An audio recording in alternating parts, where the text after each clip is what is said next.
Hi guys, welcome to my channel, Piscean Peach.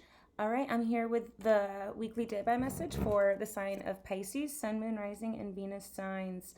So I did something a little bit different. If you can read this, I don't really know. Sorry, I use my laptop to record things. Anyways, I pulled stones this week, and for Pisces, the sign of Pisces, I got clear quartz.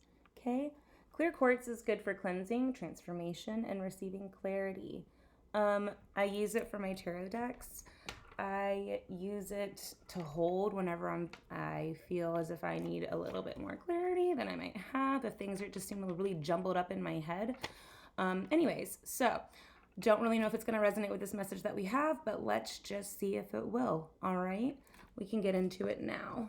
I've already pre-shuffled this deck, and I've already pulled a couple oracle cards for the message, but we'll see what we got. Remember, the top card is going to be the overall energy for the day, and it's going to be clarified. And the top card is going to be the overall energy for the day, clarified by the bottom card, which is going to be the reason why you're in the overall energy that you are in. So for day one, we've got death and rebirth. So some sort of transformation. You're going to be in the overall energy of transformation.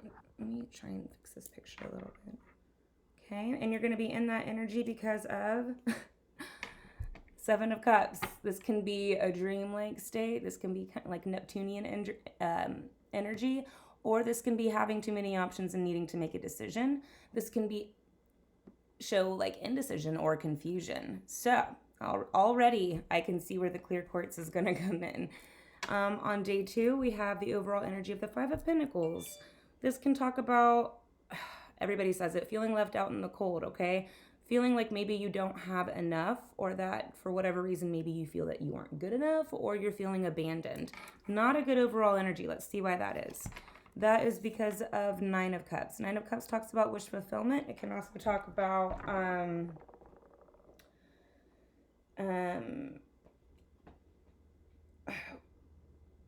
material abundance or good health. It talks about something that you really, really, really, really want. And so because of something that you really want, maybe you're just not getting it. But it could all be in your head, you know, because the day prior, you've got that Seven of Cups there. But anyways, so you're not going to be feeling too happy. So maybe you can, with this message, if you receive it, you know, you can try and counteract the feelings before you have them. Maybe carry around that clear quartz so you can see the situation clearly. And some pictures in tarot, like in one in the Light Series tarot, I'll see if I can find it for you guys. It shows a person who is sitting in this dark room, and there's a keyhole on the door and a key too, but she can't see it because she's balled up, you know, all sad and stuff, and she just can't see the light around her. And that is the, you know, Five of Cups that... it's that feeling like the answer's right around you. Like, it's, if you would just, you know, get out of your head and get out of your feels, basically. I don't mean to sound inconsiderate, because I definitely know this feeling, and it's not a good one. Here it is. I found it. All right. So this is the Light Series tarot, but do you see how in the corner here there's a key? There's the lock. So there's the locked door that this person may feel stuck in, and she's sitting in the dark, but there's the light. Just raise up your head, darling. Just raise up your head and look over there. There's the key. Get out of your head, okay? Anyways, so that's on that day. The next day, we've got the Seven of Pentacles. This can talk about the fruits of your labor, like taking a step back and enjoying what you really have, or seeing where you are in some sort of process. And then you've got the Sun. So the Sun can talk about clarity. It can talk about joy, optimism, like the happy... Or, I'm sorry, that's not the Sun. Why did I just say that? This is the Star. The Star talks about wish fulfillment. It can also talk about healing. So it looks like whatever's got you down on this day might bring you back out of your head on this day. You've got 2 days in a row where, because of some sort of wish fulfillment potentially, or it's the purpose of the reason for the overall energy of the day. The Star can also talk about healing. It talks about renewed hope, inner clarity, miracles, having faith.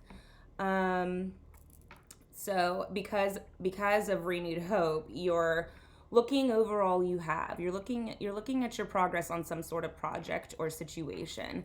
The next day we have the World. So maybe a successful cycle closing because of the Two of Swords. Now, in the context that this is in, normally this card means indecision, but since we're successfully concluding a cycle, it can be that you've made a decision on a stalemate, or you've made a tough choice that you didn't think that you could make. You didn't think that you had all the answers to make.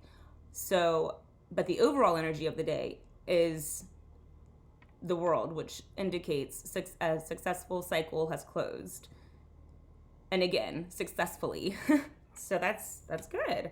Woo! On the next day, you've got the Two of Cups. Now, I try to make this as general as possible, okay? So in the context of work, this can mean that you found a partner that you're going to work very, very well with. Maybe you've met a new friend. Or maybe in a love context, you've got a very, very close connection with your partner or somebody new. Like a very close connection. This card is romantic love, partnership, proposal, marriage, soulmate vibes, you know? And then you're in that energy because of the Two of Wands. Two of Wands indicates waiting for results, making a choice. On this day, you've got a 2 and a 2 and a 2 on the day prior. There's a lot of 2s there.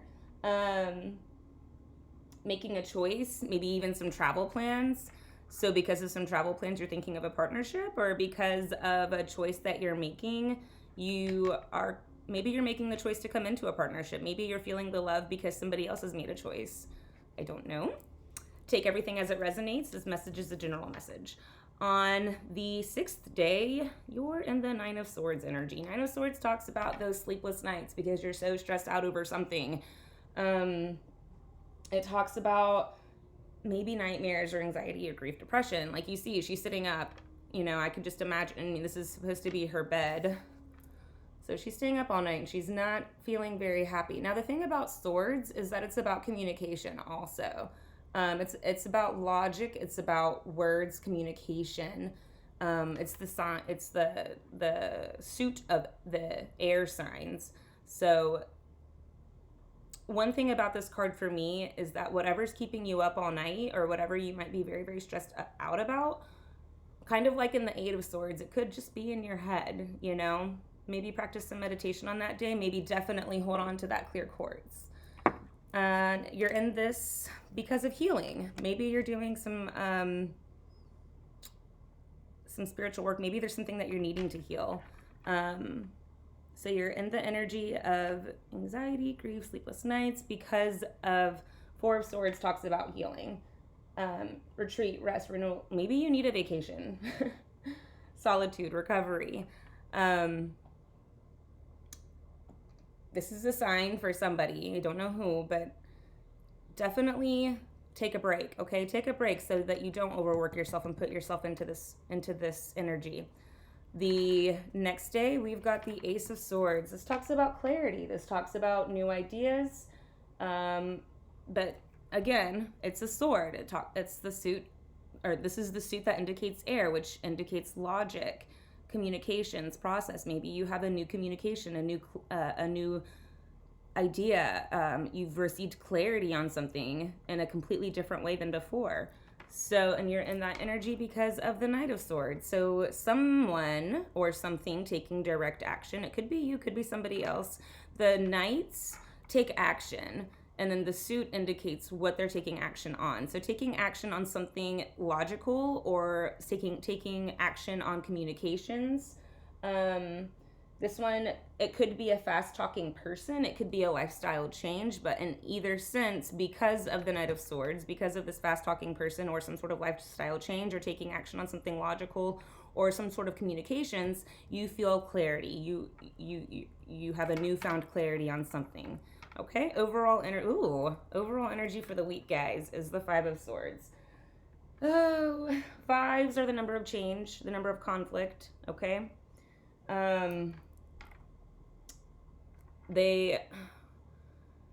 Swords can be, thoughts, they can be words, and communications. So there's overall energy for the week is some conflict or some change in communication styles, communications received or sent. But either way, the Five of Swords in the original deck talks about winning at all costs, kind of like not necessarily always taking the high road, because you want to win. You know, maybe you're taking shortcuts, or maybe you're cutting other people out of the equation, but not in the nicest of ways. So with that being said, take that into mind for your week. The oracle cards that I'd already pulled for, by the way, this deck was the Everyday Tarot deck, and then the oracles, I made a mess of my table, is the Starseed Oracle. I love these cards. They're beautiful. You actually had 2 pop out, Pisces. Baby steps. Action. Follow your intuition before it makes sense. Okay, guys. Again, with the clear quartz. I kind of love it whenever everything falls into place and makes sense to create a bigger picture. This one is karmic relationships, Orion energy, polarity, soul growth, and conflict. Maybe that's what that 5 of Swords is about for the overall energy for the week. The bottom of the deck, after these cards fell, was star bathing, light, body, crystal grid, transmission, and activation. Okay. For whoever any of this resonates for, take these messages. Take what resonates, leave what doesn't. Let's get some lighter messages. And I've got a pretty sword-filled week. Show up and throw it down. Don't phone it in. Again with the communications. He was frank with me. Make me one with everything. I don't really know. And then one word, meditate. Tame the shit show by finding the calm in the chaos. Okay? If you don't like my English, then pretend I'm speaking French with my words. And then, last but not least, this is going to be from the Moonology deck. Give me one overall message for Pisces, Sun, Moon, Rising, and Venus signs, please, for this week ahead. We've got conclusions are within reach, guys. Full moon eclipse, conclusions are within reach. I'm really drawn to the purple and the yellow and the moon one, and then the stars behind it. And maybe not being able to see things or see the picture clearly because of all those trees there. I don't know. Take what resonates. Bottom of the deck is step out of your comfort zone. I keep getting this. Step out of your comfort zone, North Node. Okay, well, that was your message. If you like the message or you like the channel, just like and subscribe if you want more messages from me. I swear I'm going to be doing more messages, more things, more often. I've got so many great ideas, just kind of getting my life together. Yeah, so get you some clear cords and buckle down for the week ahead, guys. Love y'all. See you next time.